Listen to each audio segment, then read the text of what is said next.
kaameraan bilbila keessanidha yeroo suuraa adda addaadhaa of kaaftanii fi akkasuma yeroo viidiyoo adda addaadhaa of waraabdan yoo sirriitti bareechee qulqulleessee isiniif hin waraabne yookiin suuraa isiniif hin kaafne viidiyoo irraa kana keessatti akkaataa kaameraa iPhone 16 Pro Max bilbila keessatti gabbuufattanii suuraa akka ajaa'ibatti of kaasuu dandeessaniif akkasuma viidiyoo waraabuu barbaadan sirriitti qulqulleessee isiniif waraabuu danda'u yookiin ammoo ittiin of waraabuu dandeessanii isin barsiisa akkasuma suuraa ittiin of kaasuu dandeessan. Egaa daawwattoon kiyya kaameraa kana kan baay'ee argaa itti fayyadamu viidiyoo kun laayik sheer gochuun afaan turaan hordofaa. Kaameraa kana gabbuufachuudhaaf as Google Chrome keessatti galtanii achi booda bakka sarchii kanarratti tokko kilikni gootu achi booda bakka sarchii kanarratti michuu joobis jettanii barreessitanii michuu joobis.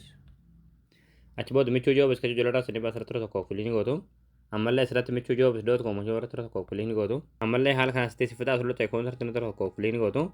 Bakka sarchii kanarratti qubee caamaa barreessitanii achi booda sarchii fuulduraa sanatti kilikni gootu sarchii gootu.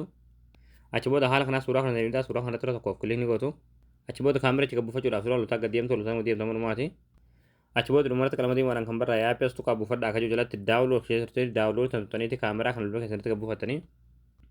Hayya daawwattoon kiyya kaameraa kana gabbuufattanii kaasanii jechuudha. Haala bareedaa amma asirratti argaa jirtan kanaan qulqullina ajaa'ibaati suuraa of kaasuu yoo barbaadanis viidiyoo waraabuu barbaadanis bareechee qulqulleessee isiniif waraabaa hundi keessanuu gabbuufadhaatii itti fayyadama.